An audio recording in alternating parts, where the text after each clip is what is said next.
Hadirin dan hadirat yang dirahmati oleh Allah Subhanahu wa taala, Bapak-bapak dan Ibu-ibu yang dimuliakan oleh Allah Subhanahu wa taala. Pada kesempatan kali ini kita akan membahas kajian dengan tema masuk surga bersama keluarga ya. Masuk surga bersama keluarga. Tentunya di antara nikmat yang besar yang Allah berikan kepada kita adalah memiliki keluarga, memiliki pasangan. Terlebih lagi jika dianugerahi dengan anak-anak. Ini salah satu karunia yang sangat besar. Masih banyak orang-orang yang belum memiliki karunia tersebut ya. Masih banyak yang jomblo dan jomblowati ya. Makanya di antara kenikmatan yang Allah sebutkan di Al-Quran, kenikmatan di akhirat adalah kenikmatan berkeluarga, kenikmatan berkeluarga. Karenanya Allah Subhanahu wa taala ketika berfirman tentang para penghuni surga, Allah berfirman dalam surat Ar-Ra'd, "Jannatu adnin yadkhulunaha wa man salaha min abaihim wa azwajihim wa dzurriyyatihim wal malaikatu yadkhuluna 'alaihim min kulli bab. Salamun 'alaikum bima sabartum fa ni'ma uqbad dar."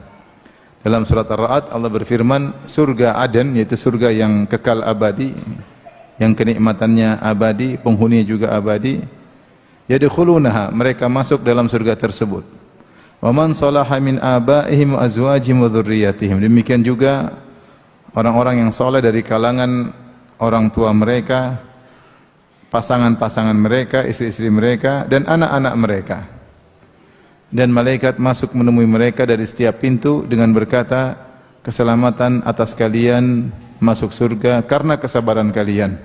Sungguh surga adalah tempat kesudahan yang terbaik. Di sini Allah menyebutkan bahwasanya ketika kaum mukminin masuk surga, mereka masuk surga bersama orang tua mereka yang saleh, istri dan anak-anak. Sehingga di antara kesempurnaan kenikmatan dalam surga adalah masuk surga bersama keluarga. Demikian juga hal ini diketahui oleh malaikat. Allah sebutkan di antara doa malaikat yang memikul arsy dan di sekitar arsy dalam surat Ghafir, kata Allah Subhanahu wa taala, "Alladzina yahmiluna al-arsya wa man hawlahu yusabbihuna bihamdi rabbihim wa yu'minuna bihi wa yastaghfiruna lilladzina amanu Rabbana wasi'ta kulla syai'in rahmatan wa ilma faghfir lil ladzina tabu wattaba'u sabilaka wa qihim adzabal jahim.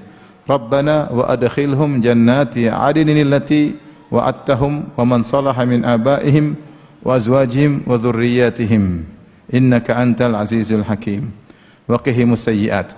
Kata Allah Subhanahu wa taala, dan para malaikat yang memikul arsy dan juga para malaikat yang berada di sekitar arsy, mereka bertasbih kepada Allah Subhanahu wa taala dan mereka beriman kepada Allah.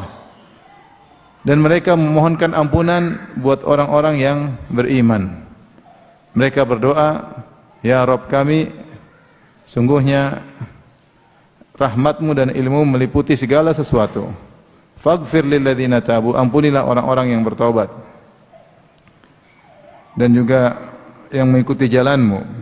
Kemudian ya Rabbku, Rabb kami, jauhkanlah mereka dari azab neraka jahanam dan masukkanlah mereka ke dalam surga Aden, yaitu surga yang abadi.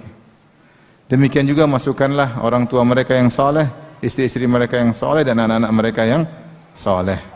Di sini malaikat berdoa agar ketika orang-orang beriman masuk surga bukan cuma mereka aja, tapi agar Allah juga menyertakan keluarga orang-orang beriman tersebut. Tentunya ini adalah salah satu kesempurnaan nikmat surga. Beda ketika seorang masuk surga tanpa keluarga dengan masuk surga bersama dengan keluarga. Karenanya dalam Al-Quran Allah menyuruh agar seorang tidak egois ketika masuk surga. Jangan dia mikir dirinya sendiri ya. Jangan seorang laki berkata, "Saya enggak peduli dengan istri dan anakku. Kalau istriku bandel, istriku kurang ajar, biarin aja. Di surga kan banyak bidadari. Emang gue pikirin," katanya. Biar aja istri masuk neraka. Enggak, bukan begitu cara berpikir. Allah melarang untuk egois.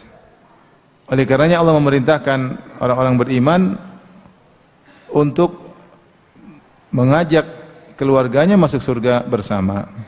Di antaranya firman Allah Subhanahu wa taala, "Ya ayyuhalladzina amanu qu anfusakum wa ahlikum nara." Wahai orang yang beriman, jagalah diri kalian dan keluarga kalian dari azab neraka jahanam.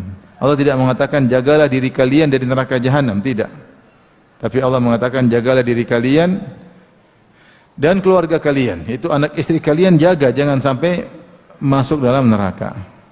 Ini mengkonsekuensikan bahwasanya dia tidak hanya memikirkan dirinya sendiri, bahkan Allah pikulkan tanggung jawab beban di atas pundaknya untuk mengajak anak istrinya masuk surga dan terhalangi dari neraka jahanam. Artinya kalau dia cuek, dia hanya mikir dirinya sendiri, maka dia juga tidak akan selamat. Karena anak istrinya adalah tanggung jawabnya. Makanya datang dalam bentuk perintah. Ya ayyuhalladzina amanu qu anfusakum wa ahlikum nara. Wahai orang beriman, jagalah diri kalian dan keluarga kalian dari neraka jahanam. Ini Allah sebutkan tentang bahaya neraka. Wa quduhan nasu wal hijarah 'alaiha malaikatun ghiladzun shidad.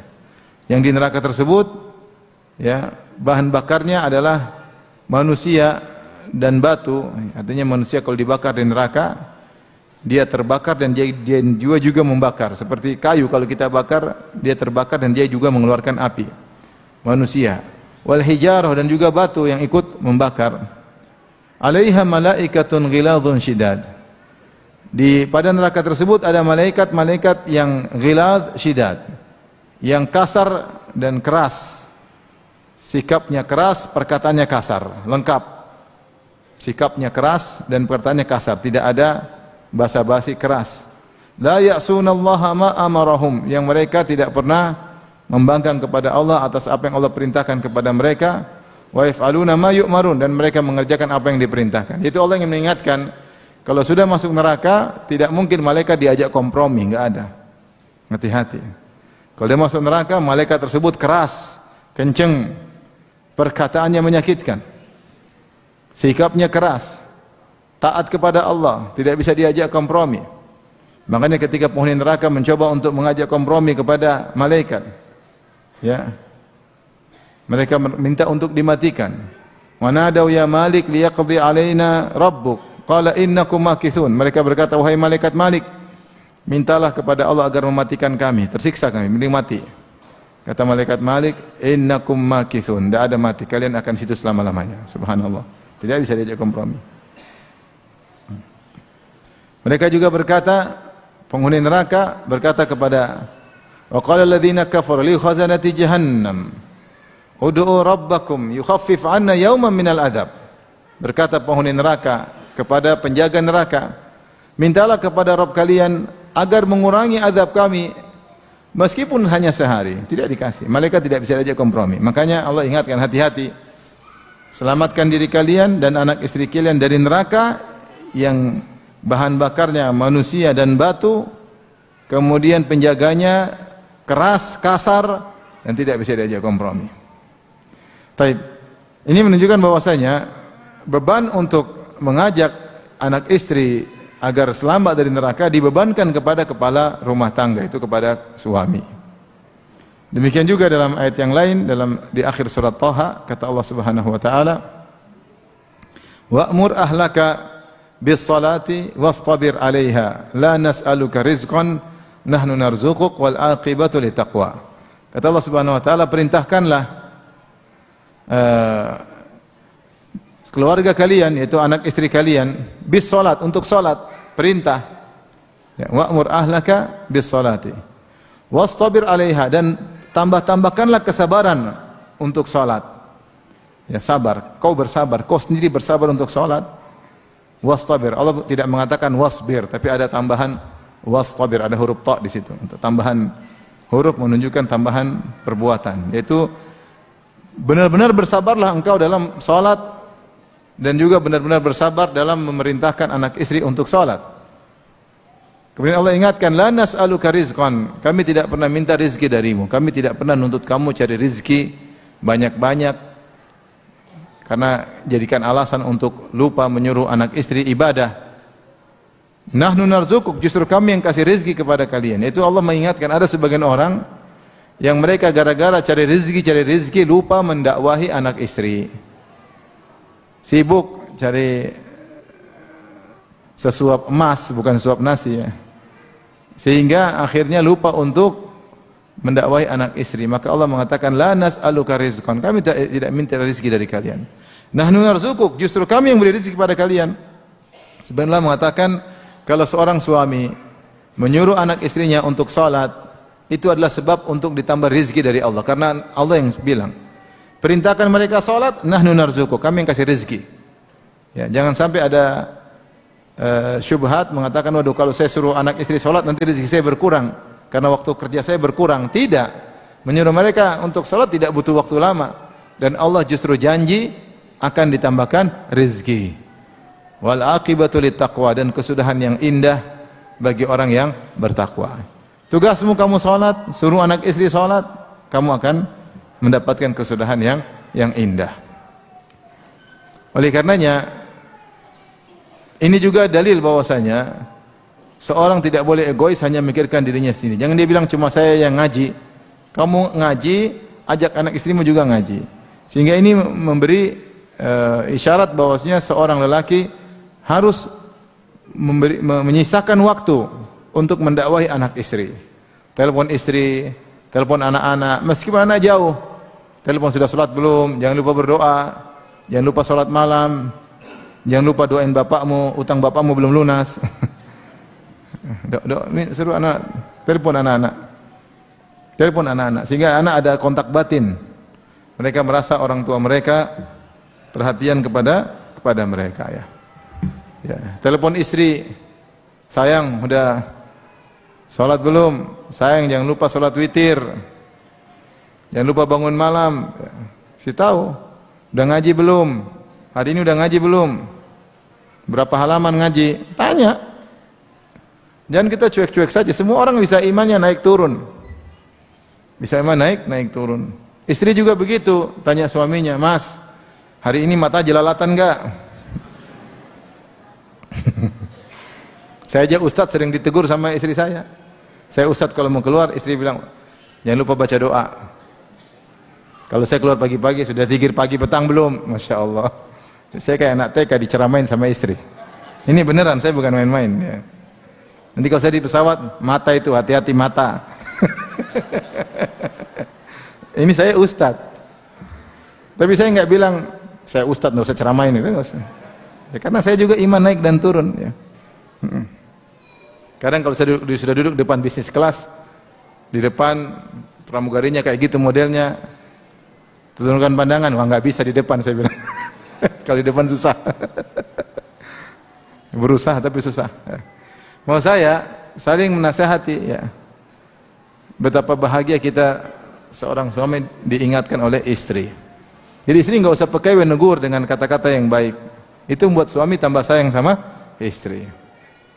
Semua ditambah sayang, istrinya perhatian sama dia ya. Oleh karenanya ayat ini menunjukkan bahwasanya seorang laki tidak boleh egois hanya mikir dirinya sendiri, tetapi dia harus juga berjuang untuk mengajak anak istrinya masuk surga. Ternyata bukan cuma usaha dengan usaha begitu saja, bahkan Allah menyuruh seorang suami untuk sering mendoakan anak istrinya. Makanya di antara ciri-ciri penghuni surga adalah orang yang sering mendoakan anak istrinya. Kalau kita jarang mendoakan anak istri, khawatirnya ini bukan ciri penghuni surga. Karena orang penghuni surga itu dia punya perhatian sama anak istrinya. Bukan cuma perhatian di luar kesana kemari, anak istri dia cuekin. Itu salah dalam skala prioritas. Salah dalam skala prioritas. Dalam Islam skala prioritas pertama keluarga kita, anak istri kita harus kita perhatikan terlebih dahulu. Ya, baru kemudian di luar masya Allah. Jadi pegiat dakwah, panitia dakwah sana sini, tapi anak istri tidak pernah diperhatikan. Itu salah. Makanya ketika Allah menyebutkan tentang ciri-ciri ibadur rahman, yaitu para penghuni surga, yang Allah berfirman, wa ibadur rahmanil ladzina yamshuna 'alal ardi hauna wa idza khatabahumul jahiluna qalu salama wal ladzina yabituna li rabbihim sujada wa qiyaman. Surah sampai Allah mengatakan ulaika yujzaunal ghurfata bima sabaru wa yulqauna fiha tahiyatan wa salama. Dan hamba-hamba Ar-Rahman yang kalau mereka berjalan di atas muka bumi, mereka berjalan dengan penuh tawadhu, tidak sombong. Dan seterusnya. Setelah itu Allah sebutkan sifat-sifat mereka.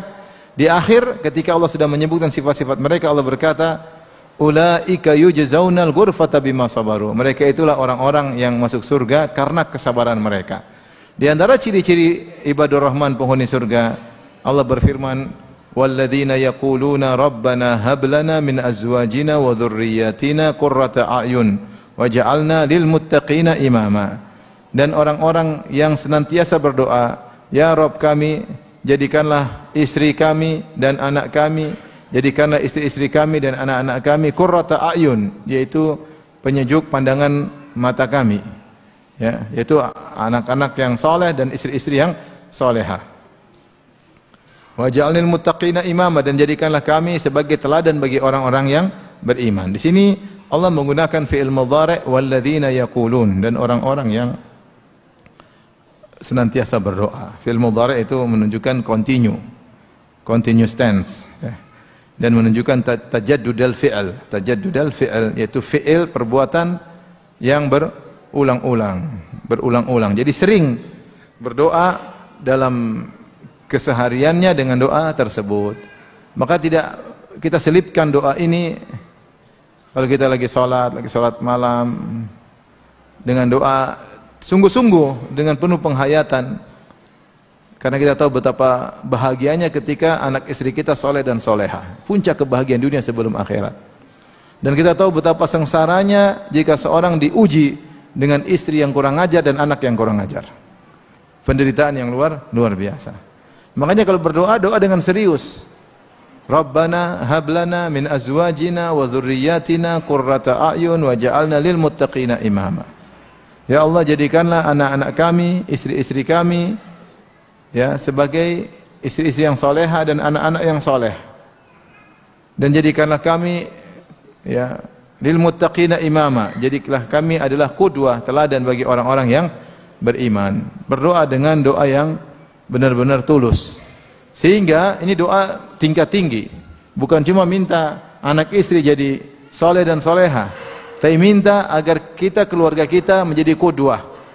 Menjadi qudwah itu sebagai teladan bagi keluarga-keluarga yang lain. Wa ja'alna lil muttaqina imama. Jadikanlah kami imam bagi orang-orang yang bertakwa. Ini doa tinggi, luar biasa, ya. Sehingga seorang ketika berdoa dengan doa tersebut, dia punya himmah aliyah, punya cita-cita yang tinggi. Bukan cuma keluarganya di keluarga yang soleh, tetapi agar keluarganya menjadi teladan bagi yang lainnya. Karena di akhir doa, wa ja'alna lil muttaqina imama. Jadikanlah kami imam, yaitu qudwah, teladan, suri teladan, contoh bagi orang-orang yang bertakwa lainnya. Maka ini semua menunjukkan bahwasanya kalau masuk surga hendaknya bareng-bareng, Dan inilah impian para nabi. Makanya para nabi, mereka berdoa untuk keluarga mereka, mereka berdoa untuk anak-anak mereka, ya. Seperti Nabi Ibrahim, Allah abadikan di akhir-akhir surat Ibrahim.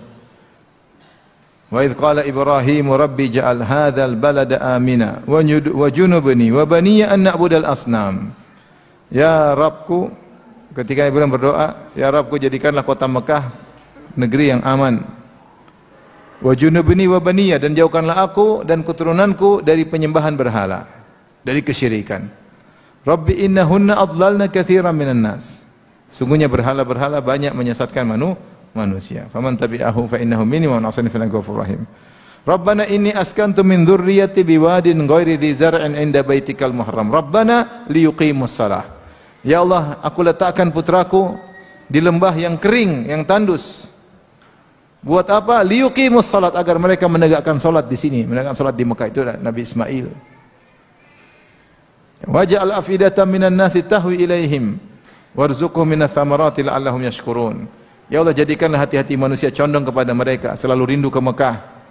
Dan berikan rezeki kepada mereka agar mereka menjadi orang yang bersyukur. Lihat, berikan rezeki kepada anak-anakku supaya pandai bersyukur, bukan supaya hidup mewah-mewah, bukan supaya kayak gaya-gayaan, ya. Bukan supaya ugal-ugalan, ya, enggak. Kemudian dia berdoa lagi. Dia berkata, Rabbi ja'alni muqimas salati wa min dzurriyyati. Dia ulangi lagi. Ya Allah, jadikanlah aku dan anak keturunanku penegak salat. Rabbi ja'alni muqimas salat. Jadikanlah aku penegak salat. Muqim itu isim fa'il, senantiasa salat. Wa min dzurriyyati, dan juga anak keturunanku. Nabi Ibrahim mendoakan. Rabbana ighfirli wa liwalidayya wa lil mu'minin. Ya Allah, ampunilah aku dan kedua orang tuaku. Dia juga mendoakan kedua orang tuanya, meskipun bapaknya akhirnya tidak bisa didoakan karena meninggal dalam kondisi musyrik. Tapi Ibrahim alaihissalam dalam doa-doanya dia perhatian sama keluarganya, mendoakan anak-anaknya. Ya. Makanya ketika Allah memuji Ibrahim dalam surat Al-Baqarah, Allah berfirman, "Wa idza batala Ibrahima rabbuhu bikalimatin fa atammahun. Qala inni ja'iluka lin-nasi imama. Qala wa min dzurriyyati. Qala la yanalu ahdidz zalimin." Allah berkata, ketika Allah menguji Ibrahim dengan berbagai macam perintah, fa atammahun, dan Ibrahim menjalankan perintah-perintah tersebut dengan sempurna. Subhanallah. Allah suruh Ibrahim begini, Ibrahim kerjain. Suruh begini, Ibrahim kerjain. Suruh begini, semua yang disuruh oleh Allah, Nabi Ibrahim kerjain. Dan berat-berat. Ibrahim aja sunat usia berapa? Dia usia udah puluhan tahun baru sunat, dia sunat. Kemudian Ibrahim alaihissalam disuruh bawa istrinya, anak istrinya pergi ke Mekah, anak pertamanya yang sangat dia nanti-nantikan, puluhan tahun dia nantikan, dia jalankan. Ibrahim disuruh meninggalkan negerinya Babil, meninggalkan orang tuanya, kampung halamannya, dia kerjakan. Ibrahim disuruh nyembelih anaknya, dia kerjakan. Semua perintah Allah dia kerjakan dengan sempurna. Setelah itu Allah mengatakan untuk memberi balasan kepada Ibrahim di dunia, "Inni ja'iluka lin-nasi imama." Aku akan menjadikan engkau sebagai pemimpin bagi manusia. Ibrahim langsung menimpali Allah, berkata, "Qala min dzurriyyati." Jangan saya aja ya Allah yang jadikan pemimpin, anak-anakku juga. Dia doain anak-anaknya. Anak-anakku juga. Allah berfirman, "Qala la yanalu ahdidz zalimin." Janjiku tidak mengenai orang zalim. Artinya ada anak-anakmu jadi pemimpin, ada yang tidak. Tapi menjadi perhatian kita di sini, Ibrahim mendoakan apa? Anak-anaknya, anak keturunannya. Jadi mau saya, seorang yang soleh, dia harusnya perhatian sama anak istrinya. Terlebih lagi Nabi SAW berkata, "Kullukum mas'ulun wa kullukum mas'ulun an ra'iyatihi." Setiap kalian adalah mas'ul. Mas'ul itu dimintai pertanggungjawaban, akan dihisab, akan diberdirikan di hadapan Allah untuk ditanya, dihisab. Wa kullukum mas'ulun an ra'iyati, dan setiap kalian akan dimintai pertanggungjawab atas bawahannya.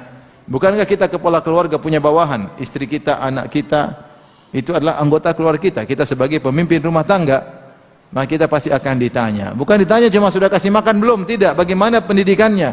Bagaimana agamanya? Akan ditanya oleh Allah Subhanahu wa taala. Akan ditanya. Oleh karenanya, jangan sampai kita salah dalam skala prioritas, perhatian sama yang jauh sementara orang rumah, anak istri tidak kita perhatikan. Bagaimana kita semangat mendidik istri orang lain, istri sendiri tidak kita didik. Bagaimana kita semangat mendidik anak orang lain, anak kita sendiri tidak kita didik. Ini salah dalam skala prioritas. Maka ini semua yang saya bawakan sebagai dalil bahwasanya untuk masalah masuk surga hendaknya kerjasama antara suami dan istri. Karenanya banyak hadis yang menunjukkan juga akan hal ini, agar seorang membina rumah tangga yang saleh, rumah tangga yang baik, yang membantu dia untuk bisa masuk surga, Seperti misalnya Rasulullah SAW menyuruh para pemuda atau para jomblo untuk mencari pasangan yang soleh dan solehah. Seperti sabda Nabi SAW, "Tunkahul mar'ah li arba." Wanita dinikahi karena 4 perkara. Li jamaliha, karena cantiknya, wali maliha, karena hartanya, wali hasabiha, karena harkat dan martabatnya, mungkin pejabat, mungkin orang terpandang, wali diniha, dan karena agamanya. Fadhfar bidzatid din taribat yadak. Maka menanglah engkau dengan mendapat wanita karena agamanya, jika tidak kau akan merugi. Kenapa Rasulullah menyuruh kita laki-laki untuk mendapatkan wanita yang solehah? Agar kita bisa masuk surga dengan dia, agar kita bisa membina rumah tangga yang baik, yang mendatangkan kebahagiaan. Rasulullah tidak menyuruh cari wanita yang kaya raya, ya. Karena kaya raya belum tentu mendatangkan apa? Kebahagiaan. Kalau bisa soleha, cantik, kaya raya, anak pejabat, ya oke lah kalau bisa. Kalau nggak bisa, yang pertama yang penting soleha. Itulah yang bisa membuat kita, mengingatkan kita, menegur kita, bekerja sama dengan kita dalam rangka untuk masuk surga. Makanya Rasulullah SAW juga bersabda, liyattakhid ahadukum qalban syakiran wa lisanan dzakiran wa zaujatan tu'inuhu ala amril akhirah. Hendaknya kalian memiliki hati yang senantiasa bersyukur, lisan yang senantiasa berzikir, dan hendaknya memiliki istri yang membantunya untuk urusan akhirat. Istri yang membantunya untuk urusan akhirat. Jadi Rasulullah menyuruh kerjasama suami istri. Kalau Allah berfirman, wa ta'awunal birri wat taqwa, tolong menolong kalian dalam kebajikan ketakwaan. Di antara tolong menolong yang harusnya kita lakukan, tolong menolong suami istri. Bagaimana orientasi kehidupan kita harus akhirat, hidup cuma sebentar. Kita harus fokus apapun yang kita kerjakan, orientasi kita adalah akhirat.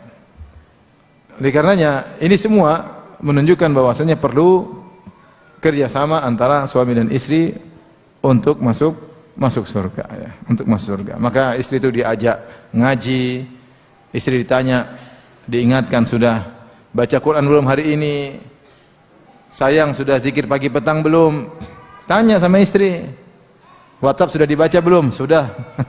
WhatsApp sudah. Zikir pagi petang belum. Al-Quran belum. Berita politik sudah.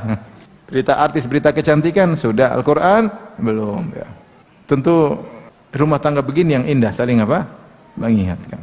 Karenanya pada kesempatan kali ini kita akan berbicara tentang bagaimana bentuk kerjasama suami istri agar kita sama-sama bisa digiring oleh Allah menuju surganya. Ya. Perlu kerjasama, perlu kerjasama.